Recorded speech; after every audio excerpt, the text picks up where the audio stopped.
और विश्व स्वास्थ्य संगठन ने दावा किया है कि भारतीय जरूरत से ज्यादा दुगनी मात्रा में नमक खा रहे हैं और इससे वो तेजी के साथ हाइपरटेंशन का यानी कि हाई ब्लड प्रेशर का शिकार हो रहे हैं। हर साल 1,75,000 लोगों की मौत इसी वजह से हो रही है क्योंकि वो जितनी जरूरत है उससे दोगुनी मात्रा में नमक खा रहे हैं। तो नमक कम करने के उपाय भी बताए गए हैं। 2030 तक नमक की खपत कम करने का संकल्प लें। हानिकारक फूड प्रोडक्ट्स में टैक्स बढ़ाना ये एक उपाय बताया गया। विज्ञापन और मार्केटिंग नियमों में सख्ती बरतें, ये भी बहुत जरूरी है। तो नमक कम करने के उपाय क्या क्या सुझाए गए, हम आपको ग्राफिक्स के माध्यम से विस्तार से बता रहे हैं। देखिए, विज्ञापन मार्केटिंग का जिक्र तो है ही, इनके नियमों में सख्ती बरतने की जरूरत है। इस बीच डॉक्टर्स की माने तो सलाद, फ्रूट, दही जैसी चीज़ों में नमक डालने से आपको परहेज करना चाहिए ताकि नमक का सेवन आपके शरीर में कम हो। खाने के अलावा अचार, चटनी, पापड़ से परहेज कीजिए आप। तो भारतीय जो हैं यानी हम जो हिंदुस्तानी हैं, जितनी जरूरत होती है नमक की औसत उससे लगभग डबल नमक डोज ले रहे हैं। रोज 5 ग्राम नमक जरूरी है खाना, लेकिन उससे ज्यादा लोग खाते हैं।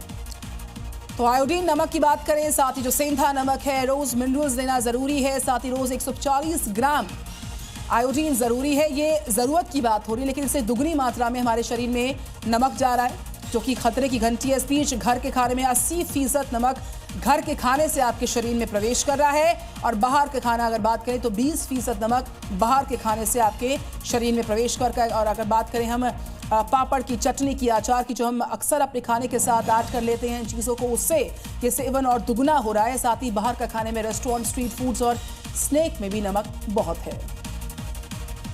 ये खबर मध्य प्रदेश से है, जहां पन्ना में भगवान जगन्नाथ को लेकर अनोखी मान्यता है। दरअसल यहाँ पर जगत के पालनहार भगवान खुद भी बीमार पड़ जाते हैं। क्या है पूरा मामला, देखिए जरा। पन्ना में भगवान जगन्नाथ को लू लग गई है। भीषण गर्मी में खुले में नहाने पर भगवान बीमार पड़ गए और इस वजह से मंदिर के पट 15 दिनों के लिए बंद रहेंगे। दरअसल ये परंपरा सदियों से चली आ रही है। जेठ के महीने में भगवान का पट 15 दिन के लिए बंद रहता है। मान्यता है कि लू लगने के चलते उनका 15 दिनों तक इलाज चलता है। ये सुनकर भले ही अजीब लगे, पर यह सच है। इस दौरान भगवान का विशेष ध्यान रखा जाता है और वैद्य उन्हें दवा देते हैं। लू लगने से बीमार होने के चलते भगवान जगन्नाथ की पूरी दिनचर्या और भोजन व्यवस्था भी बदल दी जाती है।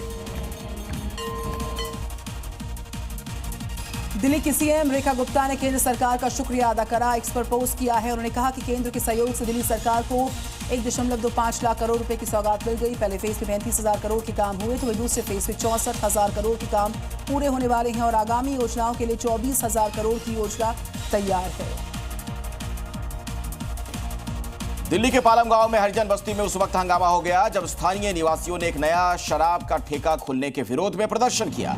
ठेके के सामने जमकर नारेबाजी हुई और प्रशासन से इस ठेके को तत्काल हटाने की मांग की गई।